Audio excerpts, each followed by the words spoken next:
Assalamualaikum warahmatullahi wabarakatuh. Selamat malam yang terhormat Dr. Intan R. Silitonga, SPOG, MKes, dan teman-teman yang saya banggakan. Mari kita ucapkan syukur kehadirat Tuhan Yang Maha Esa atas rahmatnya kita semua bisa berkumpul di sini dalam kegiatan presentasi mata pelajaran ilmu penyakit dalam.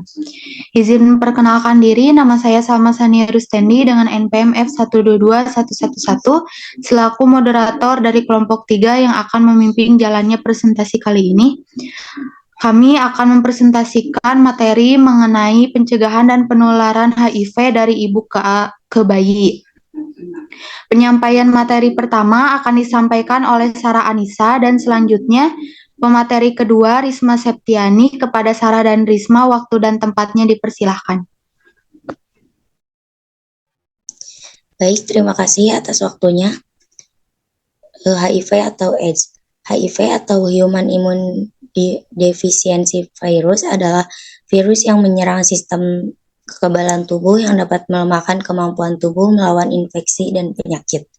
AIDS atau Acquired Immunodeficiency Syndrome adalah kondisi di mana HIV sudah pada tahap infeksi akhir.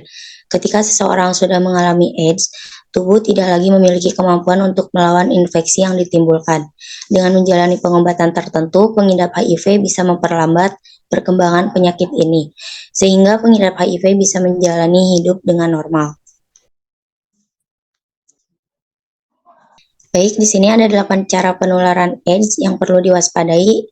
Yang pertama yaitu hubungan seksual yang tidak aman, menggunakan jarum suntik yang tidak steril, kehamilan dan menyusui, seks oral, transfusi darah dan donor organ, digigit oleh penderita HIV, mengkonsumsi makanan yang telah dikunyah oleh penderita HIV, tato dan tindik. Pencegahan HIV. Pencegahan penularan virus HIV bisa dilakukan dengan hubungan seks secara aman, yaitu hubungan seksual setelah menikah.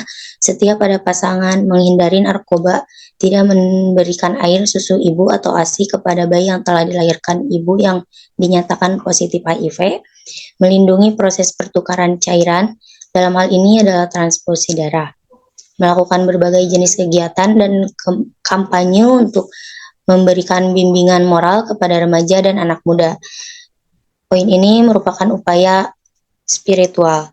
Yang terakhir yaitu tidak menggunakan produk yang memungkinkan kontak darah dengan penderita seperti sikat gigi, pisau cukur, dan peralatan pribadi lainnya.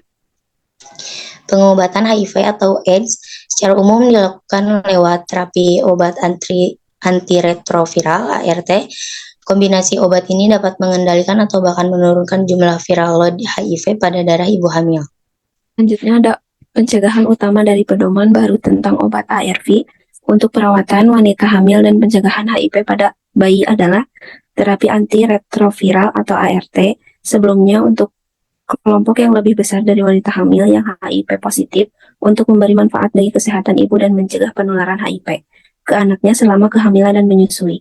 Pemberian profilaksis antiretroviral yang lebih lama untuk ibu hamil yang HIV positif dengan sistem kekebalan yang relatif kuat, yang tidak membutuhkan ART untuk kesehatan mereka sendiri. Ini akan mengurangi resiko penularan HIV dari ibu ke anak. Pemberian profilaksis ARV kepada ibu atau anak untuk mengurangi resiko penularan HIV selama masa menyusui. Untuk pertama kalinya ada cukup bukti bagi WHO untuk merekomendasikan ARV saat menyusui. Pedoman PMCT 2010 yang direvisi mengacu pada 2 pendekatan utama.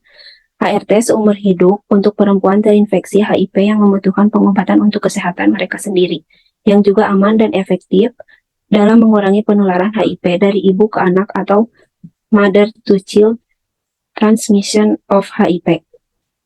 Profilaksis ARV jangka pendek untuk mencegah MTCT selama kehamilan, persalinan dan menyusui untuk perempuan terinfeksi HIV yang tidak membutuhkan pengobatan. Agar lebih yakin pada pencegahan yang ingin dilakukan, ibu dapat menanyakannya kepada dokter. Selanjutnya ada pencegahan melalui profilaksis ARV. Pedoman 2006 mengusulkan memulai profilaksis ARV pada trimester ketiga atau 28 minggu kehamilan.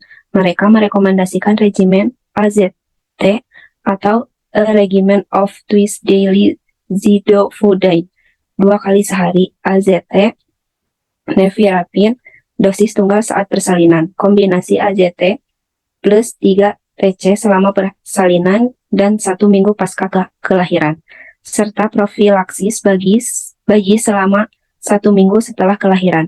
Pedoman 2010 mencakup 2 pilihan dan keduanya harus dimulai lebih awal dalam kehamilan, pada 14 minggu atau sesegera mungkin setelah mengetahui kehamilan. Kedua pilihan ini memberikan pengurangan MTCT yang signifikan dengan kemanjuran yang sama pada kelompok perempuan yang tidak memenuhi syarat ART. Opsi A, 2 kali AZT setiap hari untuk ibu dan bayi, profilaksis dengan AZT atau NVP selama 6 minggu setelah kelahiran, jika bayi tidak menyusui. Jika bayi sedang menyusui, profilaksis bayi NVP setiap hari harus dilanjutkan selama 1 minggu setelah akhir periode menyusui. Regimen profilaksis 3 obat untuk ibu yang diminum selama kehamilan dan selama menyusui, serta profilaksis bayi selama 6 minggu setelah kelahiran, terlepas apakah bayi menyusui atau tidak. Selanjutnya ada kesimpulan. AIDS disebabkan oleh infeksi human immune deficiency virus atau HIV, yaitu suatu lentivirus dari golongan retrovirae. Transmisi infeksi HIV dapat melalui hubungan seksual, darah atau produk yang terinfeksi, jarum yang terkontaminasi, serta transmisi vertikal dari ibu ke anak. Dalam penata laksanaan infeksi HIV, saat ini digunakan kombinasi dari beberapa obat sekaligus, yang disebut highly active antiretroviral therapy. WHO menganjurkan pemberian ARV untuk negara yang mempunyai dana terbatas dengan kombinasi 2 NRTI plus INNRTI atau abacavir atau PL. Penata laksanaan HIV secara klinis pada kehamilan terus dikembangkan untuk menekan transmisi secara vertikal, salah satunya dengan pemberian antiretrovirus yang bertujuan untuk mengurangi viral load serendah mungkin. Penata laksanaan yang efektif untuk mengurangi resiko penularan HIV dari ibu ke anak tergantung pada saat kapan wanita tersebut mengetahui status HIV-nya, sehingga dapat ditentukan penata laksanaan secepatnya.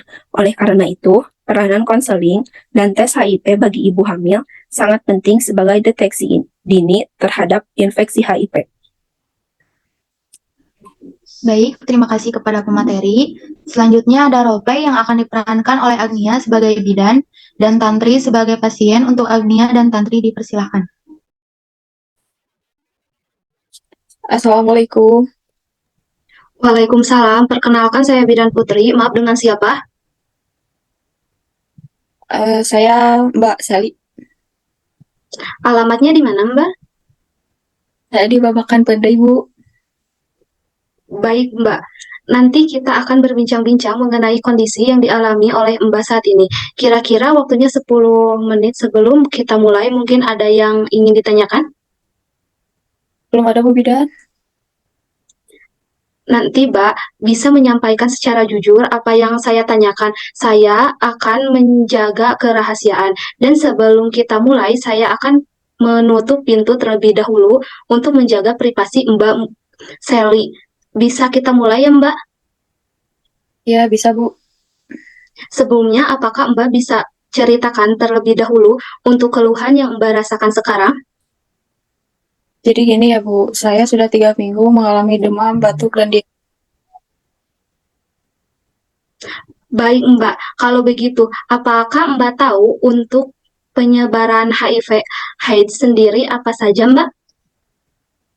yang saya ketahui itu dari gonta-ganti pasangan ya Bu Bidan. Terus sama transfusi darah itu Bu.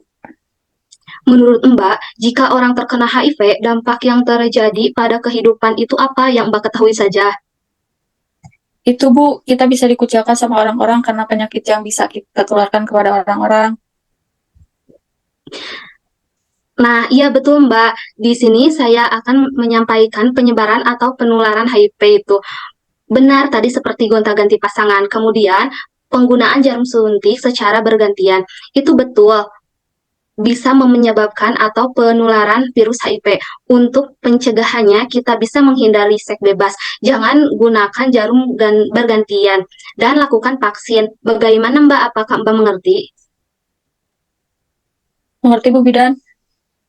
Apakah Mbak punya pasangan? Belum Bu.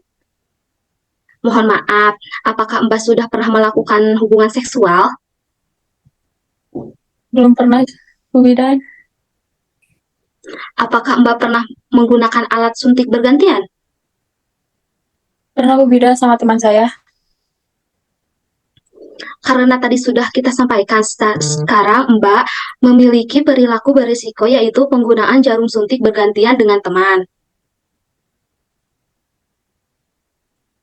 Walah, jadi gimana ya Bu Bidan?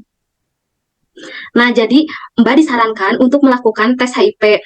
Kalau Mbak melakukan tes tersebut, maka Mbak nanti akan bisa secara lebih awal mengetahui apakah Mbak itu dideteksi HIV atau tidak.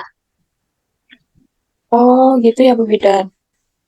Iya Mbak, nanti prosedurnya, tesnya, Mbak datang ke sini, diantar ke lab, kemudian diambil darahnya, dan seminggu kemudian bisa dilihat hasilnya. Jika hasil itu positif, maka Mbak itu terdeteksi HIV. Jadi, dari status HIV tersebut, Mbak dapat menyesuaikan status untuk tidak sembarangan dan mencegah penularan HIV. Namun, jika hasilnya negatif, itu Mbak juga belum tentu itu kalau tidak terdeteksi HIV. Jadi Mbak termasuk ke periode 9, di mana virus itu sudah masuk pada Mbak, namun belum memberikan tanda dan gejala sehingga ketika tes tidak diketahui tesnya.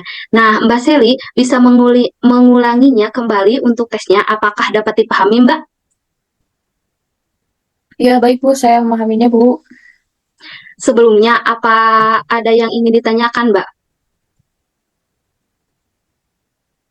Tidak ada Bu Bidan. Jika tidak ada, apakah Mbak dapat mengulangi kembali yang sudah saya jelaskan tadi? Baik Bu Bidan, jadi HIV penyakit yang dapat menular melalui transfusi darah atau gonta-ganti pasangan. Jadi untuk itu, jika perilaku kita beresiko, kita bisa melakukan tes untuk mengetahui lebih awal apakah terdeteksi HIV atau tidak. Wah, terima kasih ya Mbak, sudah dapat mengulanginya kembali. Karena Mbak sudah mampu mengulanginya kembali penjelasan saya tadi, apakah Mbak ini bersedia untuk melakukan tesnya? Ya, bersedia Bu Bidan? Jika Mbak bersedia, nanti Mbak bisa membaca inform consent di sini terlebih dahulu, kemudian ditandatangan ya Bu. Iya, baik Bu Bidan. Baik, saya lengkapi dokumentasi terlebih dahulu ya Mbak. Baik, sudah Mbak mari saya antar ke lab untuk pengambilan darah. Jika sudah selesai, 1 minggu lagi kita akan bertemu lagi untuk mengetahui hasil tesnya. Baik Bu. Jangan lupa ya Mbak, harus tetap jaga kesehatan meskipun kita belum tahu dari hasil tes ini. Iya, baik Bu Bidan. Minggu depan kira-kira Mbak bisanya hari apa? Hari Senin gimana Bu? Baik kalau begitu Mbak. Terima kasih banyak ya Bu Bidan. Sama-sama Mbak.